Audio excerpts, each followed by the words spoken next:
Class 4 science chapter number 2 teeth and microbes. Teeth মানে দাঁত। সব বইয়ে তাকাবে, শুধু আমার কথা দিকে শুনবে, বইয়ে তাকাবে, যেখানে যেখানে পড়বো আমি সেখানে সেখানে তোমরা আঙুল দেবে। আর মাইক্রোবস বলে জীবাণুদেরকে, বা হিন্দি বলতে কীটাণু। কি বলি আমরা হিন্দিতে? কীটাণু, বাংলায় বলি জীবাণু। Teeth are very important part of our body. দাঁত তো খুব দরকার, তাই না? কি কি কাজ করে, কি কি দরকার? Number 1, give shape to our face. দাঁত থাকলে মুখটা আমাদের ভালো থাকে, মানে গোলপানি হয়ে থাকে। দেখবে বুড়ো লোক যাদের দাঁত থাকে না, গালটা চুপসে যায়, এরকম দেখবে যারা বুড়ো লোক থাকে ওইরকম হয়ে যায়। Number 2, help us bite and chew food. দাঁতের সাহায্যে আমরা হেল্প নিয়ে আমরা খাবার চিবোতে পারি, কামড়াতে পারি, কড়াম মড়াম করে একদম। হেল্প আস স্পিক ক্লিয়ারলি, এবং দাঁতের হেল্প নিয়ে আমরা ভালো করে কথা বলতে পারি। We all are born without teeth, teeth start growing out of the gums letter. তা বলছে যখন আমাদের জন্ম হয়, যেমন লোক पैदा होते हैं, আমাদের দাঁত থাকে না, আস্তে আস্তে তারপরে কিন্তু দাঁত বেরোয়। গাম কাকে বলে? গাম মাড়িটাকে বলে, মাসুড়া মাড়ি যেটা বলি, দাঁতের নিচে যেটা থাকে মাংস, সেটাকে গাম বলা হবে, মাড়ি বলি বাংলায়। Next, sets of teeth. By the age of 3, a child has a set of 20 teeth.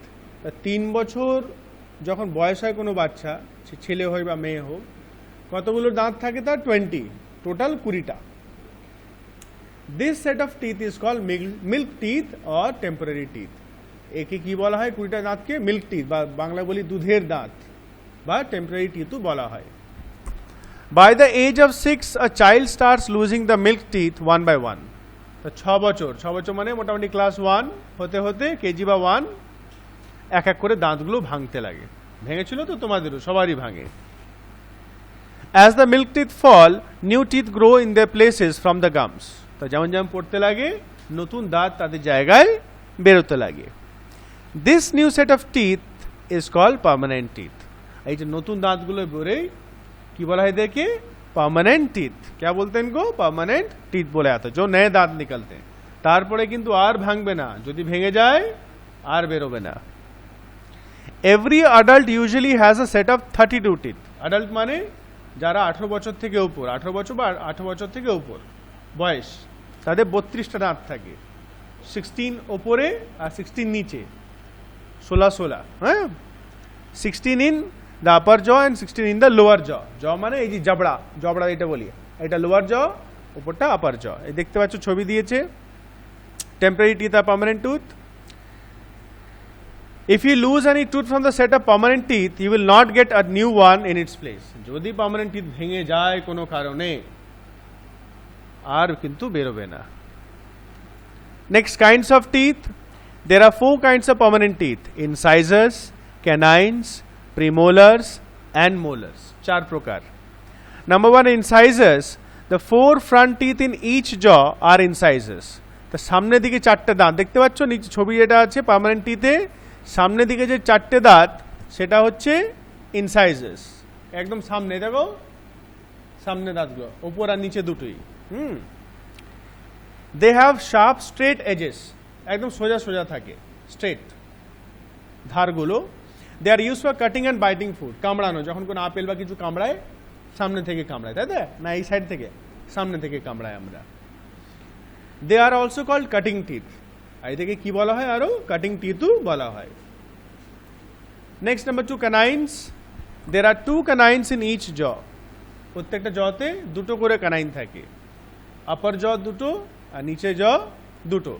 They are present on either side of the incisors. ওই 4টে সামনের দাঁত হচ্ছে ইনসাইজার্স, তারপরে পাশে পাশে 2টো থাকে, ওপরে 2টো নিচে 2টো ক্যানাইন্স থাকে। They are very sharp and pointed. এগুলো একটু শার্প হয় আর ছুঁচ প্রাণী হয়। ছুঁচ মানে একদম ছুঁচের মতন নয়, একটু পয়েন্টেড হয়। এই ছবি দেখতে পাচ্ছ ইনসাইজারে, ক্যানাইনে দেখতে পাচ্ছিস তো? হ্যাঁ। They help tear the food. They are called tearing teeth. Tear মানে ছেঁড়ার জন্য। রুটি খায়, হ্যাঁ, রুটি যখন খায় তখন, বা অন্য মাংস টাংস ছিঁড়ে যখন খাই আমরা, হ্যাঁ, বড় লেগ পিস খাচ্ছ ধরো, হ্যাঁ, তখন ছিঁড়ে আমরা খাই। এটাকে সেজন্য বলা হয় tearing teeth. Alright, next we come to premolars. There are 4 premolars in each jaw. They are next to the canines. এবার ক্যানাইন্সে পরে থাকে প্রিমোলার্স। দেখো চ্যাপ্টা চ্যাপ্টা দাঁতগুলো দেখতে পাচ্ছ, দুই দিকেই থাকে, এইদিকেও আছে এদিকেও আছে, ঠিক আছে। এগুলো থাকে ব্রড অ্যান্ড ফ্ল্যাট, চড়া চড়া থাকে এবং চ্যাপ্টা, যাতে এখানে আমরা পেশাই করি, খাবারটা চিবোই আমরা ভালো করে। They help us crack and crush the food like nuts, যেরকম কামড়ায় কোনো বিস্কুট বা কোনো শক্ত জিনিস আমরা এই পিছন দিকে কিন্তু কামড়িয়ে খাই, সামনের দিকে কামড়ায় না। They are also called cracking teeth. Cracking মানে ভাঙা বা গুঁড়ো করা, ক্র্যাকিং টিথও বলা হয়। নেক্সট মোলার্স। মোলার্স একদম লাস্টে, দেখো ছবি দেওয়া আছে দেখতে পাচ্ছ তো, মোলার্স একদম লাস্টের দিকে। কটা করে থাকে? তিনটে তিনটে, ছটা, তাই তো, ছটা ওপরে ছটা নিচে। দের আর 6 molars in each jaw. They are next to the premolars. They are bigger and broader than premolars. দেখো প্রিমোলার দেখো ওগুলো থেকে কিন্তু বড় থাকে আর চওড়া থাকে। They help grind the food. এগুলো কিন্তু খাবার পেশাই করতে হেল্প করে। They are also called grinding teeth. এদেরকে গ্রাইন্ডিং টিথও বলা হয়। So in an adult, out of 32 teeth, there are 8 incisors, 4 canines, 8 premolars and 12 molars. এগুলো কিন্তু মাথায় রাখতে হবে, মুখস্থ করে রাখতে হবে। 32টা দাঁতের মধ্যে 8টা, টোটাল 8টা, 4টে উপর 4টে নিচে ইনসাইজার্স, ক্যানাইন্স দুটো নিচে দুটো উপরে, 8টা প্রিমোলার 4টে উপর 4টে নিচে, আর 12টা মোলার্স মানে 6টা উপরে 6টা নিচে থাকে। টোটাল মিলিয়ে দেখো 8 + 4 12 + 8 20 আর 12 32 হয়ে যাচ্ছে। Next structure of a tooth. Tooth মানে দাঁত। অনেকগুলো দাঁতকে কি বলি আমরা? টিথ। একটা দাঁতকে tooth. When we open our mouth and look into the mirror, in the mirror, we can see our teeth. তাই তো, আয়নাতে দেখতে পাও তো। The soft gums hold our teeth tightly at their place. নরম যে গামসগুলো থাকে, মাড়িগুলো থাকে, সেগুলো দাঁতটা ধরে রাখে। দেখতে পাচ্ছ ছবিতে যে লাল লাল সাইডে আছে, ওটা গামস, কিন্তু ওটাই দাঁতটাকে ধরে রাখে। ইচ টুথ হ্যাজ 2 parts, দুটো ভাগ আছে। দেখো ছবিতে দেখো, ওপরের পার্টটা হচ্ছে ক্রাউন, যেটা সাদাটা আমরা দেখতে পাই ওপরেটা, আর যেটা ভেতরে ঢুকে থাকে মাড়ির ভিতর, দ্যাট ইজ দ্য রুট। ছবিটা ভালো দেখলে দেখো সাইডে নামটা দেওয়া আছে, একদম ওর পাশে নামটা দেওয়া আছে, রুট। নিচে ভাগটা রুট, ওপরে ভাগটা ক্রাউন। দেখতে পাচ্ছ তো ছবি? হ্যাঁ। The part of the tooth that we can see is crown and the part inside the gum that we cannot see is the root. তো যেটা আমরা দেখতে পাই সাদাটা, হোয়াইটটা, সেটা হচ্ছে ক্রাউন, আর যেটা ভেতরে থাকছে যেটা দেখতে পাই না, that is the root. The outside white covering of the tooth is called enamel. আর বাইরে যেটা সাদা সাদা দেখতে পাই, that is called enamel. This is the hardest material in the human body. আমাদের মানুষের শরীরের মধ্যে সব থেকে শক্ত, সব থেকে হার্ড হচ্ছে এনামেল গোটা শরীরে। The layer inside the enamel that forms the main hard part of the tooth is called dentine. আর এর ভিতরে দেখো ছবিতে দেখতে পাচ্ছ, একদম হার্ড পার্ট এনামেলের নিচে কি আছে? ডেন্টাইনে আছে, এটা একটু কম hard. The centre of the tooth is called pulp, আর তার ভিতরে দেখো লাল লাল যেটা আছে, পাল্প। এটার মধ্যে রক্ত আরও কিছু কিছু জিনিস মিশে থাকে, এটা সফট থাকে। ইট লাইজ ইনসাইড দ্য ডেন্টাইন, এটা ডেন্টাইনের ভিতরে থাকে। It is soft and has blood vessels and nerves. এর মধ্যে কি ব্লাড ভেসেলস মানে শিরাগুলো, দেখতে পাচ্ছ শিরাগুলোর ভেতরে পাতলা পাতলা এগুলো শিরা থাকে, সেই জন্য অনেক সময় ঠান্ডা লাগলে ব্যথা হলে কিন্তু ব্যথা হয় এই শিরাদের জন্যই। নেক্সট টুথ দিকে।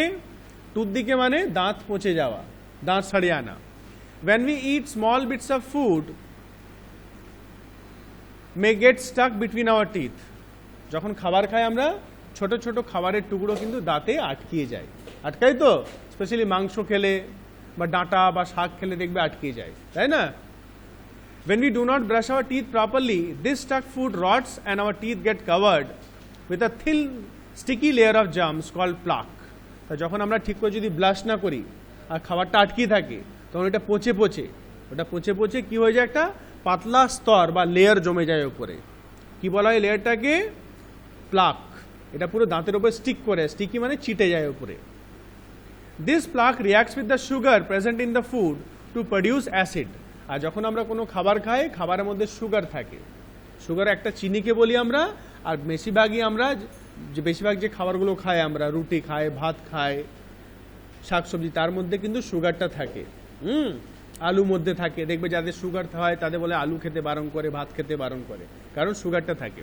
তো ওই সুগারটা এটার সঙ্গে রিয়াক্ট করে মিশে গিয়ে অ্যাসিড তৈরি হয়। This acid affects the tooth enamel and starts decaying it. আর এই অ্যাসিডটা ওই এনামেলটাকে ঘিস দিতে হয়, ক্ষয়ে দেয়, পচিয়ে দেয়, পচিয়ে গর্ত হয়ে যায়। কি হয়ে যায়? গর্ত, দাঁতের মধ্যে গর্ত হয়ে যায়। This is call tooth decay. এটা কি বলা হয়? Tooth decay. It causes holes or cavities in the enamel. এটা থেকে ফুটো হয়ে যায়, বা ক্যাভিটি মানে গর্ত হয়ে যায়। কোথায় হয়ে যায়? এনামেলের মধ্যে। দেখেছো তো, বেশিরভাগই তোদেরও হয়, বাচ্চাদেরও হয়, অনেক চকলেট খাওয়ার জন্য। As a result the nerves and blood vessels in the pulp get exposed. তা কি হয়? ভেতরে ফুটো হয়ে গেল, আর দাঁতের ভিতর দিকে কি আছে? নার্ভসগুলো আছে, তো ভেসেলসগুলো আছে, শিরাগুলো, ওগুলো ডাইরেক্টলি টাচ হয়ে যায়। দিয়ে খাবার বা ঠান্ডা গরম কিছু খেলে তখন ব্যথা হয়। এক্সপোজ মানে উপরে কাভারটা তো ক্ষয় হয়ে যাচ্ছে, তখন ভেতরটা আরামসে ভেতরে জীবাণুগুলো পৌঁছে যাবে। When any cold or hot thing comes in contact with these exposed nerves, we get a toothache. যখন খুব গরম বা ঠান্ডা আমরা খাই, তখন এই শিরাগুলোতে টাচ হয়ে যায়, দিয়ে আমাদের দাঁতে ব্যথা হয়। Thus tooth decay causes the following. দাঁত খারাপ হলে কি কি হয়? নাম্বার 1 toothache, দাঁতে ব্যথা, দর্দ होता है। Number 2 foul smell from the mouth. foul smell মানে দুর্গন্ধ, বাজে গন্ধ, মুখ থেকে বাজে গন্ধ বেরোয়। নাম্বার 3 stomach disorders, পেট গন্ডগোল হয়, পেট गड़बड़। नंबर 4 होल्स और कैविटीज इन द टीथ, दांत में गड्ढा हो जाता है, गत्तो हो जाए। 5 लॉस ऑफ टीथ, दांत भेঙে যেতে পারে, दांत टूट सकता है। আর নাম্বার 6 ব্লিডিং অফ গামস, দাঁত থেকে রক্ত বেরোতে পারে। ঠিক আছে? আচ্ছা, তোমরা এতটা ভালো করে একটু মার্ক করে রাখো, টিক করে রাখো, ভালো করে পড়বে। এখন যেটা করবে তোমরা চটপট, 1 নম্বর কাজ হচ্ছে এই যে ব্ল্যাক ব্ল্যাক যেগুলো আছে, what is enamel, what is pulp, ঠিক আছে? আর প্রথম দিকে এই পার্মানেন্ট টিথ, মিল্ক টিথ, আর 4 টাইপস অফ টিথ, 4টে টাইপসের যে টিথগুলো আছে এগুলো সব মুখস্থ করো, নামগুলো। ঠিক আছে? তারপর আমি নেক্সট, আর এই ডায়াগ্রামটা একটু তোদেরকে বাড়িতে গিয়ে প্র্যাকটিস করতে হবে। স্ট্রাকচার অফ টুথ দেখতে পাচ্ছ, দাঁতের যে ডায়াগ্রামটা, এটা বাড়িতে 2বার প্র্যাকটিস করবে, কিন্তু একবার দেখে দেখে, একবার না দেখে দেখে, যে সেলফ চেক করবে।